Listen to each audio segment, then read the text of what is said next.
मुस्कुराहट इसलिए नहीं कि ज़िंदगी में खुशियाँ ज़्यादा है, मुस्कुराहट इसलिए है कि ज़िंदगी में कभी हार ना मानना है। दोस्तों, जीवन में जीत हार तो लगा रहता है, या ये कह लीजिए जीवन का एक हिस्सा है। कभी आपको जीत मिलेगी तो कभी आपको हार मिलेगी, लेकिन सही मायने में हार तब होती है जब आप कोशिश करना छोड़ देते हैं। इसलिए कोशिश करते रहिए, रास्ते अपने आप आपको मिल जाएंगे। इसी खूबसूरत सोच, इसी विचार के साथ आप सभी का बहुत बहुत स्वागत है धरती धुरारी में। मैं हूँ आपके साथ अंकित सेन। नमस्कार, गुड मॉर्निंग, अस्सलाम वालेकुम, खम्मा घनीसा। मेरा नाम है अनामिका। और क्या खूबसूरत बात कही अंकित तुमने। उसी में थोड़ा सा ऐड ऑन करना चाहूँगी कि हुनर के साथ अगर हौसले निकलते हैं, हुनर के साथ अगर हौसले निकलते हैं तो खुद ब खुद ही नए रास्ते निकलते हैं। धरती धुरारी में आज हम मुलाकात आपकी करवाएंगे एक ऐसी शख्सियत से जिन्होंने अपने हुनर, अपने हौसले और अपनी मेहनत की बदौलत अपनी बहुमुखी प्रतिभा के रंग बिखेरे हैं। चाहे पत्रकारिता की बात हो, चाहे लेखन की बात हो, कंप्यूटर प्रोग्रामिंग हो, कंप्यूटर ग्राफिक्स, डिज़ाइनिंग हो, स्क्रीन राइटिंग हो, एक्टिंग हो, थिएटर हो, ये हरफन मौला हैं। तो आइए मिलकर के स्वागत करते हैं हरफन मौला शख्सियत, वरिष्ठ पत्रकार और वरिष्ठ रंगकर्मी जनाब धीरज भटनागर जी का। सर गुड मॉर्निंग, बहुत बहुत स्वागत आपका धरती धुरारी में। सुप्रभात। और इतने खूबसूरत कार्यक्रम धरती धुरारी में बुलाने के लिए आप सभी का अनेक अनेक धन्यवाद। बिल्कुल सर, सौभाग्य हमारा है। और स्कूल कॉलेज का जो दौर होता है भटनागर जी, बहुत ही यादगार दौर होता है। आपसे जानना चाहेंगे आपका जो स्कूल कॉलेज का जो सफ़र है वो कैसा रहा? वो बचपन की याद है जी बिल्कुल। वो स्कूल जाना और कभी क्लास को बंक करके भाग जाना, फिर टीचर का क्लास में बुलाना और वो थप्पड़ लगाना और घर पे पापा को बताने के धमकी देना। तो वो सब बहुत अच्छे दिन थे, बड़े खूबसूरत दिन थे। और शायद उन हमारे गुरुओं की बदौलत ही हम यहाँ तक पहुँच पाए हैं। और वो बहुत बहुत खूबसूरत दिन थे। अच्छा। बचपन से पढ़ना, फिर वो 10th की प्रेशर, बोर्ड के एग्ज़ाम्स और फिर 12th, और वो सारे दिन भूले नहीं जा सकते। कुछ दोस्त हैं जो आज तक भी हैं उस दौर के। 6th क्लास के मेरे साथ पढ़े हुए हैं, कुछ अजमेर में हैं, दो एक जयपुर में हैं, बहुत सारे आगरा में हैं। तो उनसे जब बात करते हैं बड़ा बड़ा मज़ा आता है। आप बड़े हो जाते हो, लेकिन वो छोटी दिन की यादें हैं ना, वो जाती नहीं है। बचपन याद रहना चाहिए। तो आप जब 12वीं में थे मेरे ख्याल से, तब आपने इप्टा ज्वाइन कर लिया था। पर मुझे एक बात समझ में नहीं आई कि जब आपने कहा कि स्कूलिंग जो थी वो बाकी बच्चों की तरह ही थी, पर थिएटर की तरफ इंक्लिनेशन होना, झुकाव होना, मतलब दिमाग में कहीं ना कहीं वो रंग कर्म जो था वो कुलबुला रहा था। पता नहीं वो कुलबुला रहा था या हालात ऐसे थे। मैं उसे सौभाग्य कहूँ या दुर्भाग्य कहूँ, मैं कुछ नहीं कहता। वक्त वैसा ही चलता है। आप उसको किसी उसमें मत डालिए, उसको एडजेक्टिव मत दीजिए कि खराब समय है और अच्छा समय है। समय समय ही रहता है। दृष्टिकोण होता है व्यक्ति का, वो खराब है या गलत है। वरना हर पल आपको सिखाता है। वो पल मुझे सिखाने आया था जब मेरे पिताजी का एक्सीडेंट हो गया। उनकी सर्जरी हुई, याददाश्त चली गई। लोग सिनेमा में देखते थे, मैंने घर में देखा। वो 11 बरस तक बेड पे रहे। 12th का एग्ज़ाम दे के आया था, लास्ट केमिस्ट्री का। उसी दिन एक्सीडेंट हुआ था पापा का। तुरंत दिवाली थी, फिर ऑपरेशन हुआ और वो उठे नहीं। तो वो उनका दुर्भाग्य था। लेकिन मेरे लिए अपॉर्चुनिटीज़ थी बहुत सारी। घर चलाना सबसे बड़ी जिम्मेदारी, अपनी पढ़ाई करना दूसरी जिम्मेदारी, पापा के इलाज दवाइयाँ लाना तीसरी बड़ी जिम्मेदारी। तो वो तीनों कर रहा था। फिर मुझे लगा यार ये पूरा दिन इसी में निकल जाता है, भाग दौड़ में। मैं करूं क्या? मैंने टाइपिंग सीखी, तो उस वक्त भी और आज भी शायद मैं 100 वर्ड्स पर मिनट की स्पीड से मैं अभी भी टाइप कर सकता हूँ और अभी भी कर दूंगा। मैंने वो फेसिट का टाइपराइटर आता था जी, उसमें कागज़ लगा के उससे टाइप राइटिंग सीखी थी। तो फिर मुझे लगा कुछ करना चाहिए, कैसे जियोगे ऐसे। तो मैं नाटक लगा कि यार कुछ होता होगा। तो मैं इप्टा चला गया जी। तो आगरा इप्टा ज्वाइन कर लिया। और इसे कहते हैं सौभाग्य। मैंने जिन लोगों के साथ थिएटर की शुरुआत की, वो थिएटर की दुनिया के बहुत बड़े नाम हैं। अब आज इस धरती पर नहीं है, स्वर्गीय श्री राजेंद्र रघुवंशी जी। लेकिन ये वो शख्सियत हैं कि इनके बारे में किसी को खाली नाम बताओ तो वो कहते हैं अच्छा तुम उनसे मिले हो, क्या बात। मतलब उनको लगता मैं पता नहीं क्या करके आया हूँ। और हमारे सामने चाचा जी बैठ के ऐसे थप्पड़ लगाते थे। कायद क के नीचे नुक्ता लगाना, मेरी जुबान पे नुक्ता, वो सिर्फ और सिर्फ श्री आदरणीय राजेंद्र रघुवंशी जी की देन है। जब बल्ला सानी साहब और राजेंद्र रघुवंशी जी, कैफी आजमी साहब, AK हंगल साहब, ये सब इप्टा के जो लोग हैं, उनमें से अगर एक रत्न ने मुझे सिखाया तो मैं मानता हूँ यार मैं बहुत सौभाग्यशाली हूँ। वो वक्त की देन थी। बहुत अच्छी बात आपने कही कि समय समय रहता है। Right. और मेरा तो मानना भी है कि आपकी सोच ही आपका निर्माण करती है, और आपकी जो सोच है बहुत ही खूबसूरत सोच है। याद है पहला परफॉर्मेंस कब था आपका? पहला स्टेज परफॉर्मेंस कब दिया आपने? हाँ, कैसे भूल सकता हूँ। असगर वजाहत साहब का लिखा हुआ नाटक है इन्ना की आवाज़।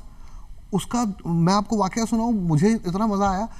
उस समय हम ये स्क्रिप्ट आज के जैसे एक्टर आते हैं बोलते हैं स्क्रिप्ट दे दो, टाइप्ड स्क्रिप्ट देनी पड़ती है। चाचा जी बैठाते थे कॉपी पेन लेके, अपना डायलॉग याद कर लो, यहाँ से यहाँ तक लिख लो। तो जैसे संदर्भ लिखते थे ना अपन, पहला शब्द आखिरी शब्द और उसका व्याख्यान, तो हम क्यों लिख के और अपने डायलॉग लिखते थे। अब डायलॉग्स लिखते याद हो जाते होंगे। मोटी किताब पूरा याद हो गया जी। अब कहते हैं ना कई चीजें आपको बहुत ज्यादा आती है तो वो आपके लिए बहुत हानिकारक भी होती हैं। अच्छा खासा रोल मिला था, मुझे उठा के एक दिन बुलाते हैं, सुनो धीरज, तुम इसमें ये दरबान का रोल करोगे, बस एक बार आता है और वो पीछे वहां बैठ जाना सेट के पीछे, वहां से प्रॉम्प्टिंग करना पूरे नाटक की, क्योंकि तुमको स्क्रिप्ट की जरूरत नहीं है। लो भाई, मतलब डायलॉग्स नहीं थे उसमें? नहीं, मेरे को पूरे याद थे। अच्छा। बाकी लोगों को याद नहीं थे, तो प्रॉम्प्टिंग करनी थी उनकी। तो प्रॉम्प्टिंग कौन करे? पर दरबान के रोल में आपके दरबान डायलॉग्स के नहीं रोल थे? में एक डायलॉग, अच्छा। हुजूर इन्ना का नाम फिर से मिट गया है। नहीं, तुमने लिखा नहीं होगा। नहीं हुजूर, मैंने रात को लिखा था, फिर से मिट गया हुजूर। डायलॉग खत्म हुआ, पीछे जाके घोड़े के पीछे बैठ गए और वहां से सबके डायलॉग बोल रहे हैं। गजब है। लेकिन बाद में समझ में आया यार ये प्रॉम्प्टिंग भी बड़ी विचित्र चीज होती है। ये उसी का हिस्सा है जी। कि आप उसके कितने महत्वपूर्ण हिस्सा हो कि आप अपना सीन करके निकल गए और पूरे नाटक में सारे जितने किरदार हैं उनको आप बता रहे हो, तुम भूल गए हो, याद कर लो। क्या बात है। तो वो बड़ा मजा था।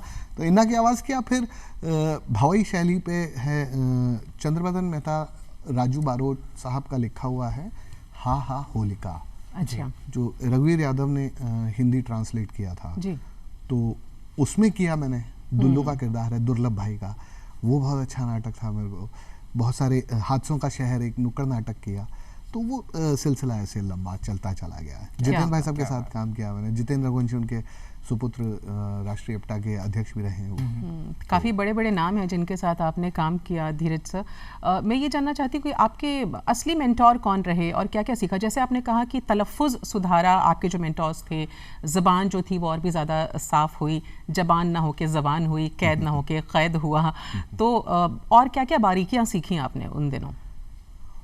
उन दिनों आपको फ्री छोड़ा जाता था। और एक बहुत इंपॉर्टेंट चीज़ और सीखी मैंने।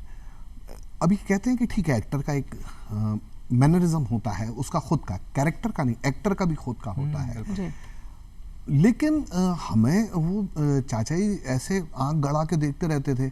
अगर मान लीजिए मैं ऐसे बैठा हूँ आपसे बात कर रहा हूँ, मैंने ये पैर उठा के यहाँ रख लिया, अच्छा। तो वहाँ से खत्म होते पूछते, सुनो इधर आओ, पैर उठा के क्यों रखा था वहाँ? अभी इसका कोई एक्सप्लेनेशन ही नहीं है, मैंने पैर क्यों रखा था। तो बोले तुम्हें मालूम है बॉडी का एक मूवमेंट भी एक बहुत बड़ा मैसेज लेके जाता है। तो आइंदा ध्यान रखना कि पैर कब उठाना है और क्यों उठाना है।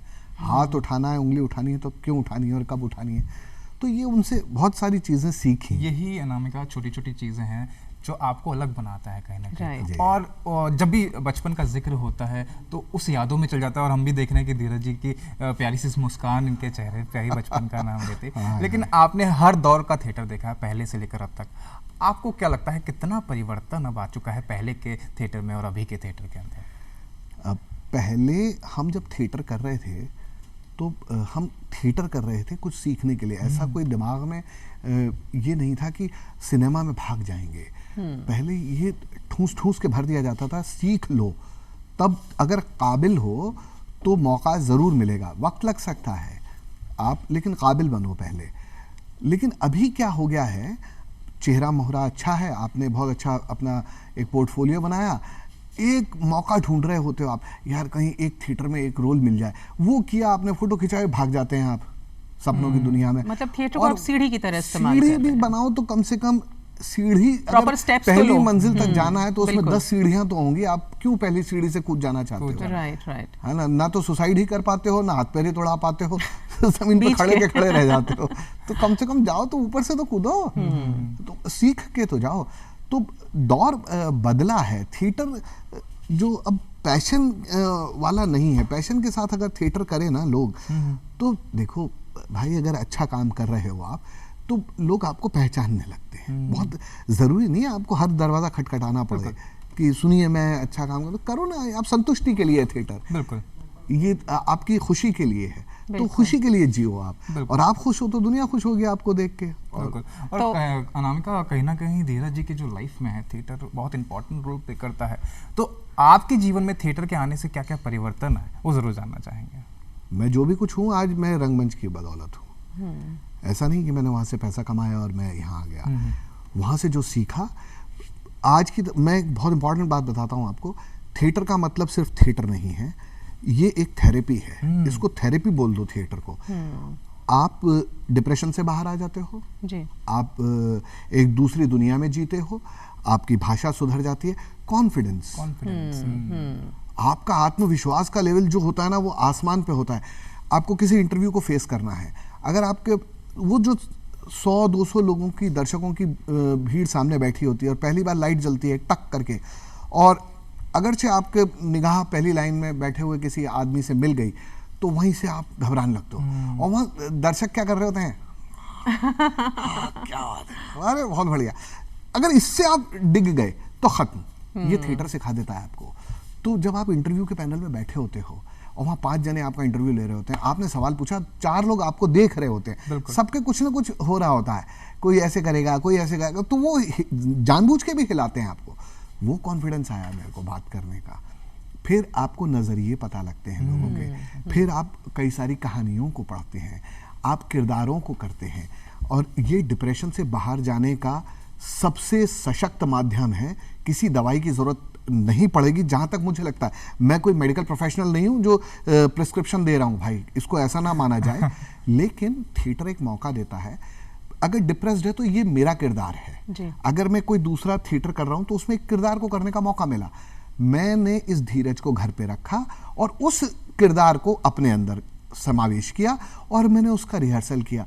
तो जितनी देर तक धीरज दूर रहेगा उतनी देर तक डिप्रेशन दूर रहेगा, और एक स्टेज आएगी कि वो धीरज का डिप्रेशन दूर चला जाएगा, आप बाहर आ गए। क्या बात है। इससे आसान और क्या चाहिए आपको? थेरेपी की जैसे यूज करिए। स्पीच थेरेपी है, बहुत सारे लोगों को बोलने में प्रॉब्लम है, स्टैमरिंग कर रहे हैं, तो गा के बताते हैं स्टैमरिंग में कि गाएंगे तो अच्छा होगा। तो ये एक अच्छा प्लेटफॉर्म है, इसको तो यूज करना चाहिए। आपने जैसे आपने कहा कि थिएटर आपके लिए एक थेरेपी की तरह से काम करता है। मोर ओवर थिएटर आपको खुशियां देता है। थिएटर ने आपको बहुत सारा अबंडेंट कॉन्फिडेंस प्रोवाइड किया। पर आगरा से आप जयपुर आए और फिर आपने कंप्यूटर ग्राफिक्स भी सीखा, और जो आपने जॉब किया वो एक न्यूज़पेपर में किया। तो ये हटके सफ़र कैसे शुरू हुआ? क्योंकि थिएटर मन में था पर हाथों में या दिमाग में, जहन में कुछ और करना था। बेसिकली मैं कुछ नहीं कर रहा था, मैं एक टूल हूँ और दुनिया का हर व्यक्ति एक टूल है, वो किरदार है जी। समय कराता है आपसे, आप उसको दोष दिए बगैर जो वो कराता है करते जाइए, आप मल्टीफेसेट हो जाएंगे। आप एक चीज़ को पकड़ेंगे तो आपको कई सारी चीज़ों से लड़ना पड़ता है। मुझे मेरी सबसे पहली जिम्मेदारी थी मेरे फादर का इलाज, जी। मेरे छोटे भाई और मेरी माँ जब आगरा थे, वो घर चलता रहे, और चौथा मैं सही रहूं और मैं काम करता रहूं। तो रास्ते में जो कुछ भी आया ना, मैंने उसको अपना जीवन यापन का साधन माना। मैंने बहुत देर तक उसके ऊपर रुका नहीं। कुछ भी आया, मैं वियर्ड से वियर्ड काम करे। देखो मेरे को अंगूठी बनाना आता है, मैंने चमड़े के दुकान पे काम किया है ना, मुझे ग्राफिक्स आती है। संभवतः मैं ऐसा कह सकता हूँ क्योंकि आगरा पब्लिकेशन की बहुत बड़ी मंडी है, और पुस्तकों में ग्राफिक्स, बायोलॉजी, केमिस्ट्री, फिजिक्स और मैथमेटिक्स के जितने डायग्राम्स हैं, मैं पहली बार मैंने बना के दिए थे मैन्युस्क्रिप्ट में। और मैं ये अपने मतलब सेल्फ एक्लेम्ड कर रहा हूँ, हो सकता है कोई और भी हो, तो मैं किसी से वो नहीं है, परंतु शायद लगता है कि वो मैंने ही किया है। क्या बात है। उस ज़माने में ऑटोकैड मुझे आती थी। मैं कई सारे आर्किटेक्ट्स बीटेक वाले बच्चों को पढ़ाया करता था। वो काम छोड़ के मैं जयपुर आ गया पढ़ने के लिए कि मैं प्रोग्रामिंग सीखूंगा, मैं अब कंप्यूटर प्रोग्रामिंग करूंगा। प्रोग्रामिंग करता रहा, एक बहुत अच्छी B2B वेबसाइट बनाई। इतने में एक बड़ा समाचार पत्र है, वहाँ पे एक विज्ञापन निकला कि हमें ग्राफिक आर्टिस्ट की ज़रूरत है। वहाँ चले गए, उन्होंने कहा ग्राफिक्स बना के देखो, बना के देखो, बोले कल से आ जाओ। ग्राफिक्स बना लगे, वो बना रहा था तो यार ये लिखना बड़ा अच्छी बात है, वहाँ लिखना शुरू किया तो उन्होंने छापना शुरू कर दिया। मैं परेशान के नाम से लिखने लग गया, धीरज परेशान, अपना तखल्लुस लगा के, तो परेशान के नाम से चल गया। वो चलता रहा।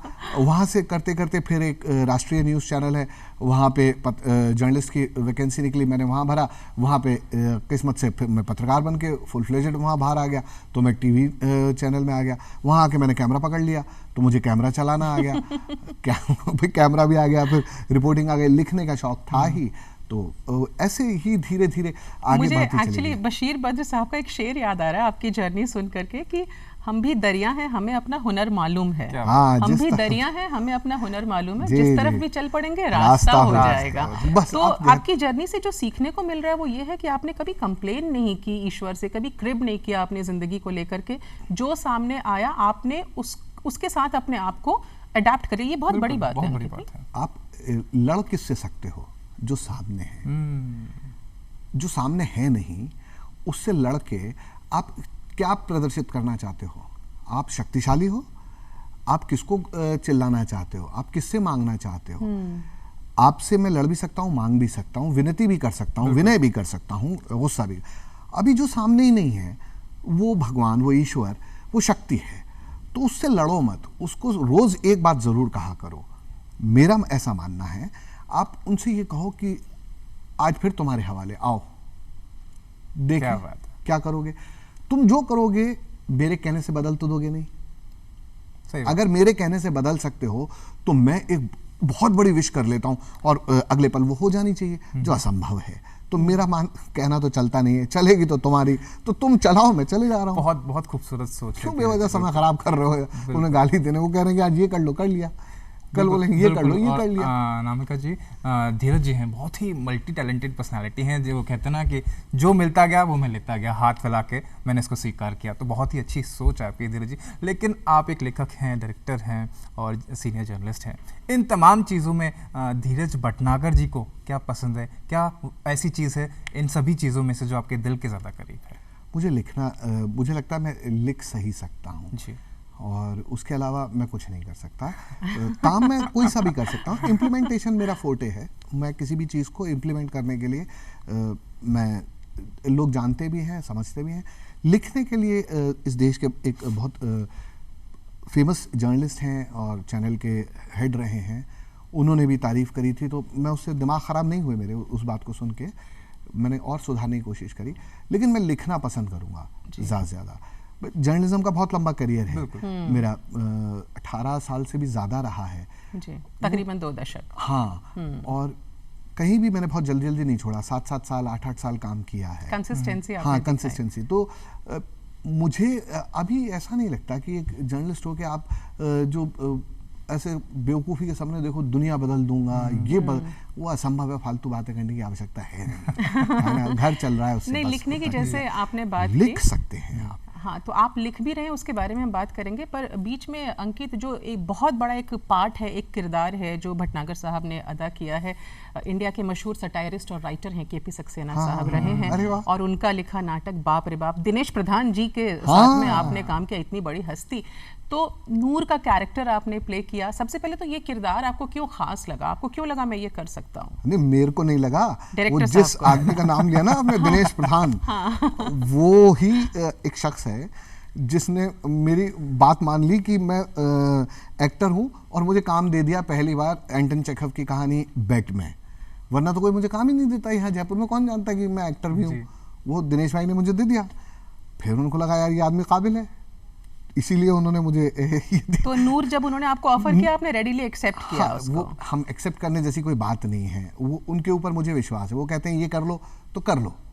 अब उनको भी पता है कि मेरा कैलिबर क्या है, तो वो मेरी औकात के हिसाब से दे देते हैं जितना छोटा मोटा मुझे आता है।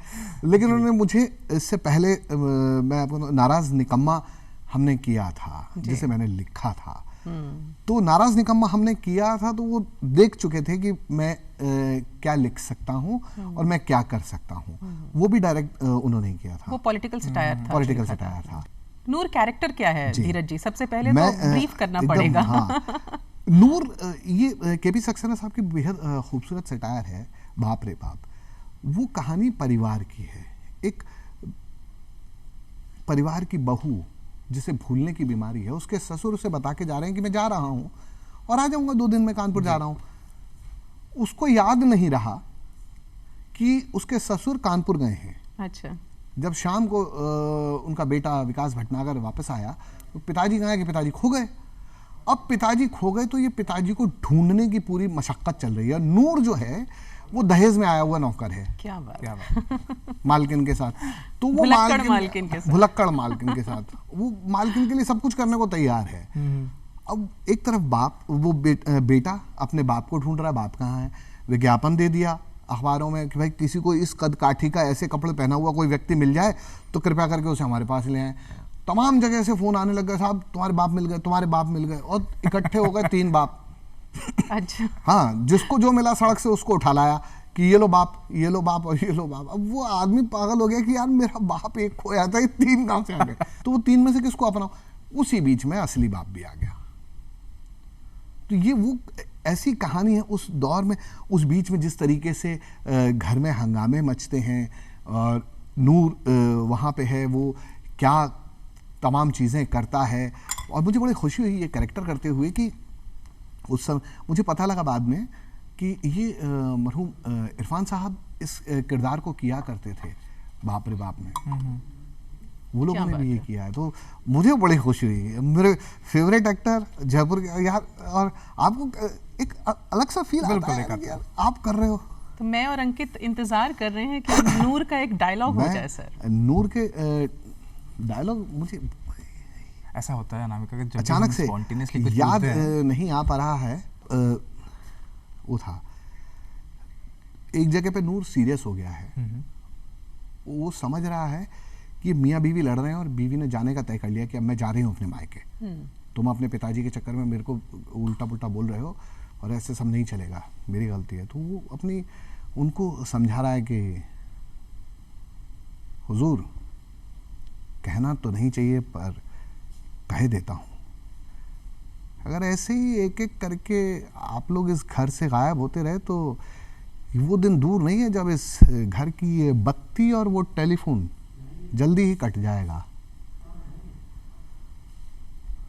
और एग्जैक्ट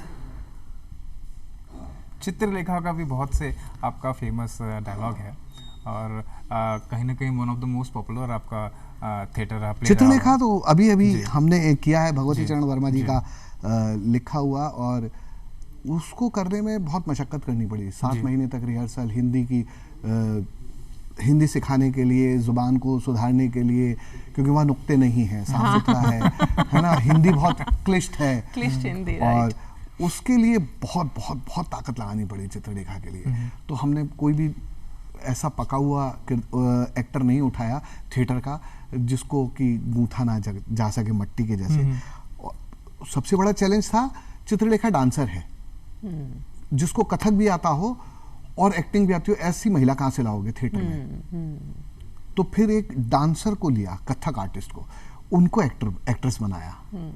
तो वो एक चैलेंज था और बड़ा खूबसूरत नाटक हुआ वो।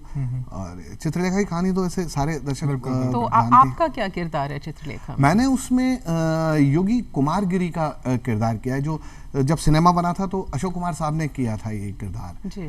तो इस पे 2 बार सिनेमा बन चुका है। वो बड़ा अच्छा किरदार है। ये इतनी सशक्त महिला की कहानी है। आप देखिए, एक महिला जो कि बीजगुप्त एक सामंत से प्रेम करती है, वो अचानक से एक योगी को देखती है और उसकी सुंदरता पे आकर्षित हो जाती है। अच्छा, मतलब महिला सुंदरता पे आकर्षित हो रही है योगी की, और योगी महिला के ज्ञान पर आकर्षित है, जो कि महिला बहुत खूबसूरत है, अति सुंदर चित्रलेखा के ज्ञान पर। ये बड़ा विरोधाभास सा था। लड़की की सुंदरता पे आकर्षित होते हुए सुना होगा, ज्ञान पे आकर्षित है। योगी के ज्ञान पे आकर्षित होते हुए सुना होगा, लेकिन वो योगी की सुंदरता पे आकर्षित है। बड़ा द्वंद्व था, बड़ा द्वंद्व था और बहुत अच्छा है। ये पाप की खोज है कि पाप है क्या आखिर, और पाप कुछ नहीं है। पाप मनुष्य के दृष्टिकोण की विषमता का दूसरा नाम है। बिल्कुल। हम वो कुछ भी नहीं करते, हम वो करते हैं जो हमें करना पड़ता है। मनुष्य स्वतंत्र विचारों वाला प्राणी होते हुए भी परिस्थितियों का दास है। ये इतने सटीक डायलॉग्स हैं इसके जिसमें आप खो जाते हैं और आपको लगता है यार ये कितना सच है। अब आप देखो बिल्कुल, बिल्कुल सही मनुष्य बात है। स्वतंत्र विचारों वाला प्राणी होते हुए भी परिस्थितियों बहुत सारी का दास चीज़ें, बहुत सी डिटेलिंग इसके अंदर जुड़ी रहती है, बहुत सारी बारीकियां इसके अंदर जुड़ी रहती है। लेकिन ऐसा कहा जाता है धीरज जी कि रंगमंच जो है, नाटक जो है, समाज का एक आईना है। एज ए डायरेक्टर आपको क्या लगता है? आईना है, बिल्कुल है, लेकिन समाज उस आईने में झांकना नहीं चाहता है। मंच के, रंगमंच के दर्शक बहुत कम हैं। जी। एक दोयम दर्जे का सिनेमा अगर बन जाता है तो उसमें भीड़ टूट जाती है। रोज हर हफ्ते हम बॉक्स ऑफिस कलेक्शन देखते हैं, किसी भी सिनेमा का करोड़ों में होता है। एक नाटक अपने 10 दर्शकों के लिए तरसता रहता है आईसीयू में। बिल्कुल। किसी को आप बोलो कल नाटक है तो बोलता है पास दे देना, 100 रुपए का टिकट नहीं खरीद सकते लोग। क्या कभी सिनेमा देखने जाते में आपने फोन किया मैनेजर को कि आज 5 टिकट भिजवा देना? 500 रुपए के, 300 रुपए के टिकट खरीदते हो? खरीद लो यार इन गरीब रंगकर्मियों के नाटक के टिकट, देख लो, हो सकता है अच्छे लगे, हो सकता है उनको कुछ मदद हो जाए। तो नाटक इस समय आईना है, बिल्कुल सच्ची बात कहते हैं। और फिर दूसरी बात ये है ना, यहाँ रीटेक नहीं, आप मेहनत का ही एक कलाकार की कला का सम्मान कर लो। हो सकता है खराब हो नाटक, मान लेते हैं, अभिनय भी खराब है ये भी मान लेते हैं, निर्देशन भी खराब है ये भी मान लेते हैं, प्रयास के लिए ही 2 नंबर दे दो। हो सकता है अगली बार अच्छा प्रयास कर ले, क्योंकि वहाँ रीटेक नहीं होगा, दोबारा प्रयास कर लेगा। सिनेमा तो है नहीं कि कट फिर से सीन हो जाएगा। तो नाटक को थोड़ी सहानुभूति की जरूरत है। यहाँ पर एक ग्रांट की सवाल नहीं। बिल्कुल और मुझे लगता है लाजमी है कि आज की तारीख में थिएटर का रेलेवेंस क्या है, क्योंकि देखिए आप मोबाइल फ़ोन पर एंटरटेनमेंट जो है, तमाम तरह का एंटरटेनमेंट मौजूद है and it's just a click away. तो ऐसे में थिएटर की तरफ युवा वर्ग को आकर्षित करना या यंगस्टर्स को प्रेरित करना कि भाई आओ थिएटर ज्वाइन करो, इसके लिए क्या किया जाना चाहिए? इसके लिए थिएटर को अलग अलग रूप से प्रचारित करना होगा, पहली बात। दूसरी बात, थिएटर को अभी हर चीज़ उसी दौर में जैसे चलती थी पहले वैसा ही चले, ऐसा संभव नहीं है। समय के साथ कपड़े बदले हैं, वेशभूषा बदली है, लोगों का विचार, तो थिएटर को भी उसी रूप से हमें आगे लाना होगा, कंटेम्प्रेरी थिएटर करने होंगे, लेकिन उसको थोड़ा सा कमर्शियल थिएटर बनाना होगा। देखिए सबसे बड़ा प्रोडक्शन इंडस्ट्री है आर्टिस्ट का, थिएटर।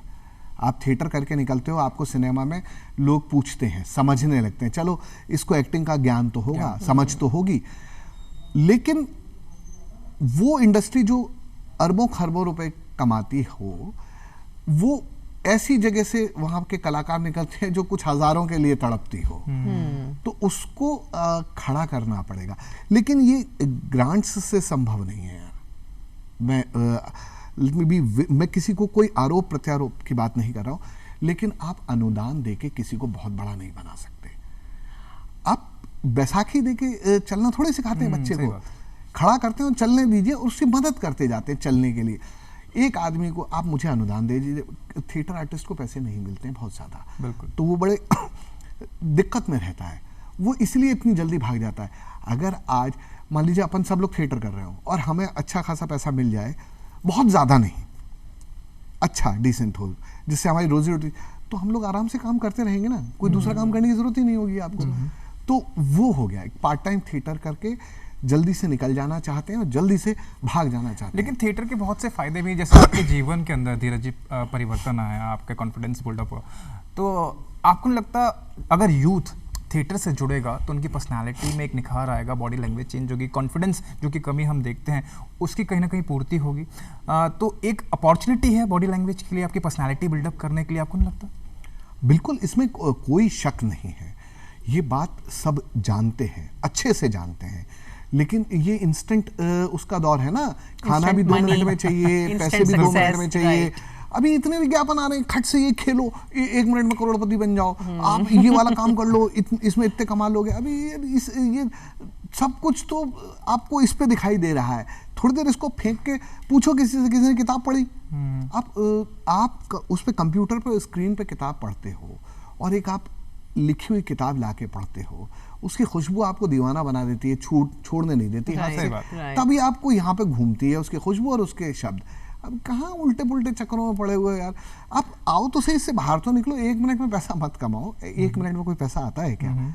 है ना, पानी को भी गर्म होने में एक टाइम लगता है, उसका बॉइलिंग पॉइंट है, वहां तक आएगा तब ना उबाल आएगा। सही बात। अब कैसे उसको, ये हर चीज का एक समय है, समय दीजिए, गेस्टेशन पीरियड है, वक्त है, वो नहीं देना चाह रहे हैं। लेकिन आपका सवाल बिल्कुल लाजमी, इस सवाल को आप अपने इस शो से भी हम उठा रहे हैं, धरती धोरारी के, और आप वैसे भी उठाते रहिए, समझाइए लोगों को, भाई सुधर सकते हो, चलना सीख जाओगे, सलीका सीख जाओगे, बोलना सीख जाओगे, तहजीब आ जाएगी, शब्द आ जाएंगे, आप लड़खड़ाओगे नहीं, आपको बात करते में आप शब्दों के तरफ से गरीब नहीं होगे, लाचार नहीं होगे, आप खटाखट शब्द आते जाते हैं, दिमाग में पीछे चलते हैं और आप थ्रो करते जाते हैं, सही शब्द का सही जगह पे प्रयोग आ जाता है। बहुत खूबसूरत बात आपने बात कही। है सर। आपकी हॉबीज के बारे में बात करें तो हमें गुप्त सूत्रों से पता चला कि आप गजलों का बहुत शौक रखते हैं। गुप्त सूत्र, ये सूत्र कहाँ है, ये ढूंढ के लाओ। सूत्र हम उजागर नहीं करेंगे तो कुछ ये- हो जाए सर। कौन कौन सी गजलें पसंद वो है? कहते हैं ना, वो सूत्र लिखा है जिनको उजागर किया जाए। एक्चुअली और जर्नलिस्ट का तो पहला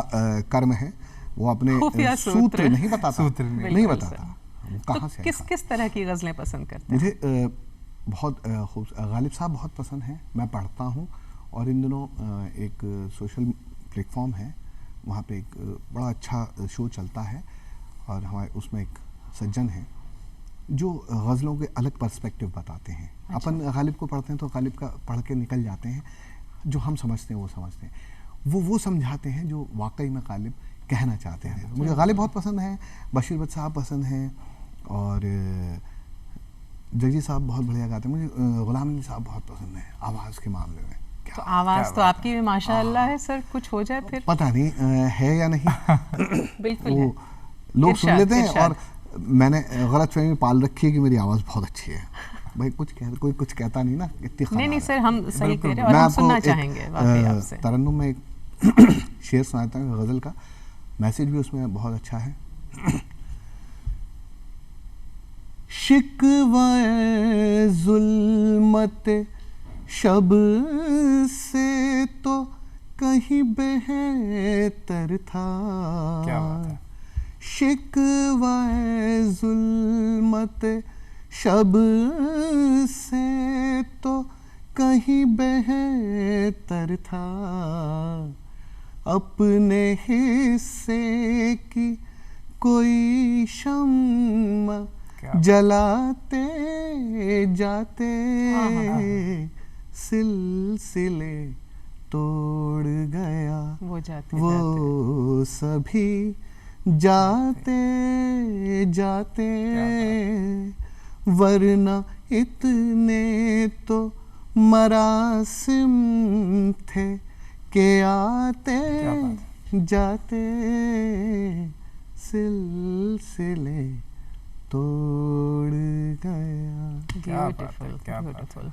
बहुत खूबसूरत, बहुत खूबसूरत। सब- मतलब मल्टी टैलेंटेड हैं धीरज जी। सिंगिंग हो गया, लिखाई हो गया, और जर्नलिस्ट में आपने काफ़ी अदा रोल प्ले किया। लेकिन मुझे पता है आपके लिए मुश्किल कुछ भी नहीं है, सब चीज़ आसान है क्योंकि आपकी सोच पॉजिटिव है। क्या चीज़ आपको मुश्किल लगी इन तमाम चीज़ों के अंदर? आप डायरेक्शन देख लीजिए, लिखाई देख लीजिए, आपके लिए क्या चीज़ आपको, क्योंकि हर चीज़ के लिए एक अलग माइंडसेट चाहिए होता है। चाहे आप डायरेक्शन कर रहे हैं तो उसके लिए एक अलग माइंडसेट चाहिए होता है, चाहे आप लिखाई कर रहे हैं तो आप उसके लिए एक अलग माइंडसेट चाहिए होता है। आपके लिए क्या चीज़ मुश्किल रही? मुश्किल व्यक्ति जो है ना, वो स्वयं के लिए स्वयं होता है, कोई दूसरी चीज़ हिंड्रेंस नहीं है। हर चीज़ का एक इम्पॉर्टेंस है, अगर वो कहीं रखी हुई है तो वो जहाँ भी रखी है ना, वो एक अपनी स्थिति बनाए हुए, वो हिंड्रेंस नहीं है। हिंड्रेंस आप खुद हो। तो मैं खुद अपने आप के लिए परेशानी हूँ बहुत बड़ी, जो मैं हूँ। मुझे थोड़ा सा परफेक्शनिस्ट हो जाने का शौक पड़ जाता है, उसमें हाइपर हो जाने का चक्कर आ जाता है। तो लिहाजा मैं कोशिश करूँगा ये करने के बाद चित्रलेखा मैं डायरेक्शन ना करूँ, वो ज़्यादा अच्छा है। मैं एक्टिंग करूं, वो और भी ज़्यादा अच्छा है अगर मैं कर सकता हूं तो। अन्यथा पहले सीन में ख़राब है तो लात मार के बाहर। अच्छा काम होगा कि मैं लिखूं जो मेरे अनुभव हैं इतने सारे पत्रकारिता के दौर के या कहानियों के, या मेरे को जो ख्याल आता है तो मैं लिखना ज़्यादा पसंद करूँ। बिल्कुल, बहुत अच्छी बात आपने कही। लेकिन जाते जाते हमारे युवाओं को क्या मैसेज देना चाहेंगे? वो सारे काम करो जो करना चाहते हो। समय सीमा को ध्यान में रखते हुए घर चलाना, पढ़ाई लिखाई, ये सब बेहद ज़रूरी है।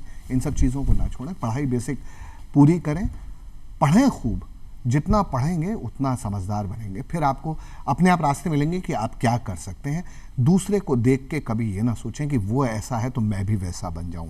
वो करो, एक बार अपने आप को सेल्फ एनालिसिस करो। कई बार क्या होता है, किसी मेरे मान लो गला खराब होता है और मैं ज़बरदस्ती पीछे पड़ा था, मैं गाऊंगा तो हो सकता है आप मुझे भगा चुके होते हैं यहाँ से। तो कृपया अपनी क्षमताओं को समझें और वही कार्य करें, समय बर्बाद ना करें। धीरज जी, आप शो में आए और हमने इतनी सारी प्यारी प्यारी बातें की। इस दिलचस्प मुलाकात के लिए आपका बहुत बहुत शुक्रिया और आपके आने वाले तमाम प्रोजेक्ट्स के लिए आपको ऑल द बेस्ट। धन्यवाद। अरे अनेक अनेक धन्यवाद आपका और सारे दर्शकों का और इस खूबसूरत शो का, धरती धुरारी का। और दर्शकों से भी इजाज़त लेने का वक्त आ गया है अंकित। इजाज़त लेने का फ़िलहाल टाइम है। आई एम श्योर आपको आज का एपिसोड ज़रूर अच्छा लगा होगा। आप डीडी राजस्थान को यूट्यूब, ट्विटर और फेसबुक पर फॉलो करना ना भूलें। स्क्रीन पर एक QR कोड रिफ्लेक्ट हो रहा है, उसको स्कैन करके आप घर बैठे हमारे तमाम शोज़ की जानकारी, अपडेट्स जो है वो ले सकते हैं। तो आज के लिए बस इतना ही, इजाज़त लें अंकित। बिल्कुल। तो दर्शकों दीजिए इजाज़त अनामिका और अंकित को, और देखते रहिए आपका अपना डीडी राजस्थान। नमस्कार।